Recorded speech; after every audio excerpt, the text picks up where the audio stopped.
My dear child, if this message has touched your heart, I invite you to take the next step toward a life of holiness. Don't let temptation define you. Embrace the freedom and peace that comes from walking with me. Remember, you are never alone on this journey. I am with you, guiding you with love and grace. If you truly seek to honor me and avoid falling into the traps of sexual sin, I encourage you to watch my previous lessons.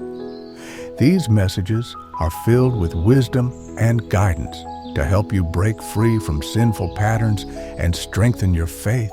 Together, we can build a life of purity, love, and righteousness.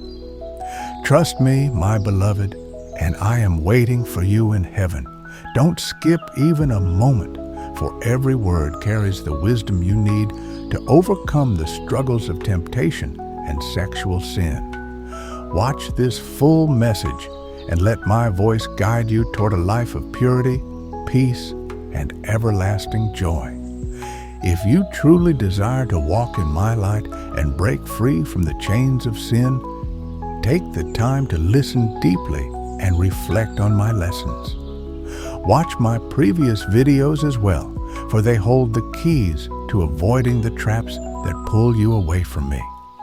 Share this message with those who may also need my guidance and healing touch. Subscribe to this channel, my child, so that you never miss a word of my teachings. Together, we will grow closer in faith, and you will be my messenger, spreading my love and truth to others. Do this, and I am waiting for you in heaven, with open arms and a heart full of love. Mocking purity or abstinence. Isaiah 5:20. Liam was part of a close-knit group of friends who often joked about relationships and personal choices. One day, Sarah, a new member of the group, shared that she had decided to stay abstinent until marriage, driven by her faith. Instead of respecting her decision, Liam and the others mocked her, calling her old-fashioned and saying she was missing out. Though Sarah laughed along initially, she later felt ashamed and hurt. Liam, overhearing her talking about the pain it caused, began to reflect on his behavior. He stumbled upon Isaiah 5:20. Woe to those who call evil good and good evil, who put darkness for light and light for darkness. He realized he had sinned by belittling something honorable and holy in God's eyes. What to do? Liam, my beloved, do not scorn what is pure and holy, for I have called you to honor what is righteous. Mockery comes from a place of ignorance or insecurity, but I call you to walk in love and compassion. Confess your sin to me and seek forgiveness from Sarah. Remember, I have said, "Blessed are the pure in heart, for they will see God." Matthew 5:8. Speak life and encouragement to those around you, not words that tear down. Purity is a reflection of my holiness, and by honoring it, you honor me. Walk humbly, and I will renew your heart and guide your tongue to build others up in love. Final inspiration. Liam apologized sincerely to Sarah, acknowledging the courage it took for her to share her values. He began to reflect on his own words and actions, striving to speak life into others and honor their beliefs. Sexual blackmail. 2 Corinthians 7:1. Mia had once shared a personal photo with her ex-boyfriend David during their relationship. After their breakup, David threatened to leak the photo online unless she agreed to rekindle their relationship. Terrified, Mia felt trapped and helpless. One night, Mia confided in her sister, who encouraged her to report David and seek help. She turned to prayer and read 2 Corinthians 7:1. Let us purify ourselves from everything that contaminates body and spirit, perfecting holiness out of reverence for God. This gave her the courage to act, knowing she could find strength in God. What to do? Mia, my beloved child, do not let fear control you. What David has done is a grave sin, and I am with you in your struggle. I have not given you a spirit of fear, but of power, love, and a sound mind. 2 Timothy 1:7. Take courage and seek justice, for I am the God who fights for the oppressed. Bring this sin into the light and trust me to guide you through it. Forgive David in your heart, but do not tolerate evil. Rely on me, for I will give you peace, strength, and restoration. Final inspiration. Mia reported David's actions and found support through her family, church, and legal resources. With time, she healed emotionally and grew stronger in her faith, trusting in God's protection. Coercing someone into a sexual relationship. Ephesians 5:25. Alex and Rebecca had been dating for a year. Alex loved Rebecca, but began pressuring her to take their relationship to a physical level, claiming it would prove her love for him. Rebecca, feeling torn between her convictions and Alex's persistence, reluctantly gave in. Afterward, Rebecca felt ashamed and distant from God. She confided in her pastor, who reminded her of Ephesians 5:25, "Husbands, love your wives, just as Christ loved the church and gave himself up for her." She realized love should be selfless, not manipulative. What to do? Alex, my beloved, love is patient and kind. It does not insist on its own way. 1 Corinthians 13:4-5. Coercion is not love. It is rooted in selfishness and harms the heart of the one you claim to care for. Repent and seek my forgiveness. Respect Rebecca's boundaries, for her body is a temple of my spirit. 1 Corinthians 6:19-20. Build a relationship founded on mutual respect and love, honoring me in your actions. If you do this, I will bless your union with true joy and peace. Final inspiration. Alex apologized to Rebecca and committed to respecting her boundaries. Their relationship grew stronger as they sought to honor God together. Sexual manipulation of a spouse. 1 Corinthians 7:5. Sophia and Daniel had been married for several years. During arguments, Sophia would withhold intimacy to punish Daniel, using it as leverage to get her way. Over time, this created tension and mistrust in their marriage. One day, during a Bible study, Sophia read 1 Corinthians 7:5. Do not deprive each other except perhaps by mutual consent and for a time, so that you may devote yourselves to prayer. Then come together again, so that Satan will not tempt you because of your lack of self-control. She realized her actions were harming her marriage and dishonoring God. What to do? Sophia, my beloved, I created marriage to reflect my love for the church, selfless, sacrificial, and forgiving. Do not use intimacy as a weapon, for it breeds division and pain. Instead, seek unity and understanding with Daniel. Confess your sin to me and to your husband. Pray together and ask me to strengthen your bond. Remember, love covers a multitude of sins, 1 Peter 4:8, and I will restore what has been broken if you turn to me. Final inspiration. Sophia apologized to Daniel and worked to rebuild trust in their marriage. Together, they sought God's guidance and grew closer as a couple. Exploitation of power to gain sexual favors. James 2:6. Ethan was a manager at a prestigious company. One of his employees, Lily, was seeking a promotion, and Ethan implied that her success might depend on her willingness to spend time with him outside of work. Lily, feeling conflicted and pressured, prayed for guidance. She was reminded of James 2:6. Is it not the rich who are exploiting you? Are they not the ones who are dragging you into court?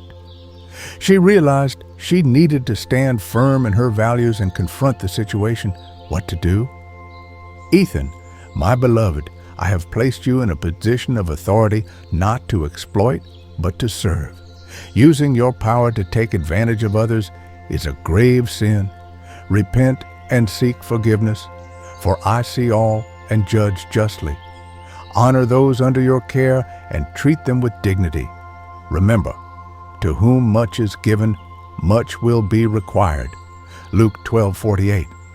If you humble yourself and turn to me, I will forgive you and guide you to lead with integrity. Final inspiration. Ethan realized the weight of his sin and confessed to Lily, apologizing sincerely. He sought God's forgiveness and began to lead with honesty and respect, working to rebuild trust in his workplace.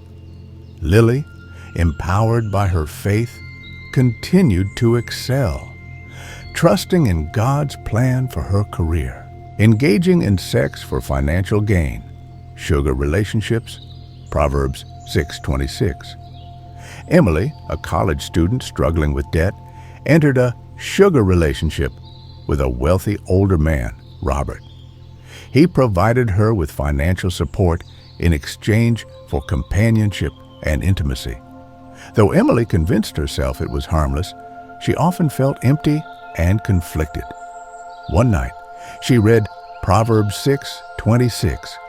For a prostitute can be had for a loaf of bread, but another man's wife preys on your very life. This verse struck her deeply, making her realize how she was compromising her values and distancing herself from God. What to do? My dear child Emily, I know your struggles and fears, but remember, I am Jehovah Jireh, your provider. You do not need to compromise your worth for temporary gain, for I have promised to meet all your needs according to my riches in glory. Philippians 4:19. Turn away from this path and trust me. Seek forgiveness and take steps to rebuild your life through honest work and faith. I will provide for you and bless you abundantly if you trust in me. Final inspiration. Emily ended her relationship with Robert and sought help from her church community. She found a part-time job and began managing her finances with God's guidance, growing stronger in her faith and self-worth. Encouraging others to participate in sexual sin. Matthew 18:6. Jake often encouraged his friends to visit clubs where they could meet strangers for casual hookups. He took pride in influencing their choices, often dismissing their hesitations as prudishness. One evening, one of his friends, Ryan, expressed regret after a one-night stand, saying he felt guilty and empty. Jake remembered Matthew 18:6. If anyone causes one of these little ones, those who believe in me, to stumble, it would be better for them to have a large millstone hung around their neck and to be drowned in the depths of the sea. Jake was struck by the gravity of his actions. What to do? Jake, my beloved, leading others into sin is a serious offense. I have called you to be a light, not a stumbling block. Repent and seek my forgiveness, for my mercy is great and my love is unending. Encourage your friends to pursue righteousness and honor. Speak life and truth into their lives, for I have placed you in their circle for a purpose. Turn away from your old ways, and I will guide you into a path of redemption. Final inspiration. Jake apologized to his friends and shared his newfound faith with them. He committed to being a better influence, encouraging them to seek God's will for their lives, justifying exploitation through culture or trends. Romans 12:2. Sophia worked in fashion and often justified objectifying models as just part of the industry.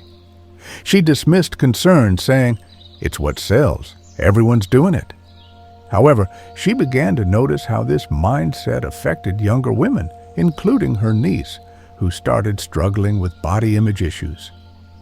One Sunday, Sophia heard Romans 12:2 at church. "Do not conform to the pattern of this world, but be transformed by the renewing of your mind." This verse made her question the ethics of her work and its impact on others. What to do? "Sophia, my beloved, the ways of this world are fleeting, but my truth endures forever. Do not justify sin by conforming to cultural trends. Instead, let my word guide your choices, for I have called you to be holy as I am holy." 1 Peter 1:16. Speak out against exploitation and work to create change. Seek my wisdom and courage, and I will use you to bring light into dark places. Final inspiration. Sophia began advocating for ethical practices in her industry, using her platform to promote body positivity and respect. She found peace in aligning her work with God's principles, degrading others for sexual preferences. James 4:11. Lucas discovered his co-worker Aaron, identified as LQBT+. Rather than showing compassion, Lucas often made hurtful remarks behind Aaron's back, thinking it was harmless. One day, Lucas heard James 4:11 during a sermon. "Do not slander one another. Anyone who speaks against a brother or sister or judges them speaks against the law and judges it." Lucas felt convicted about his behavior. What to do? "Lucas, my child, I have called you to love, not to judge. Your words carry power, and I desire that they be used to build up, not tear down. Remember, I came to save the world, not to condemn it." John 3:17. "Repent of your words and seek reconciliation. Show Aaron the love and grace I have shown you, and let your actions reflect my heart." Final inspiration. Lucas apologized to Aaron and began treating him with kindness and respect. Through this change, Lucas demonstrated God's love and opened the door for meaningful conversations about faith, accepting gifts in exchange for sexual favors. Proverbs 7:18-20. Olivia, a young professional, faced financial struggles and accepted expensive gifts from her married manager, Kevin, in exchange for secret romantic encounters. Though she initially justified her actions as harmless, guilt consumed her as she realized the potential harm to Kevin's family. One evening, she came across Proverbs 7:18-20, where the dangers of adultery are vividly described. It read, "Come, let us take our fill of love till morning. Let us delight ourselves with love. For my husband is not at home. He has gone on a long journey." The verses mirrored her situation, leaving her convicted of her sin. What to do? My dear child Olivia, you have sought temporary relief in a path that leads to destruction, but I am the way, the truth, and the life. Repent, for my arms are open to forgive and restore you. Seek forgiveness from those you wronged and turn away from this path of deceit. Trust in me, and I will provide for your needs in ways you cannot imagine. Your worth is far greater than what you've settled for. Walk in my light, and I will guide you to a life of integrity and peace. Final inspiration. Olivia ended the affair and sought spiritual counseling. She apologized to Kevin's wife anonymously and committed to building her career with honesty, finding renewed faith and strength in God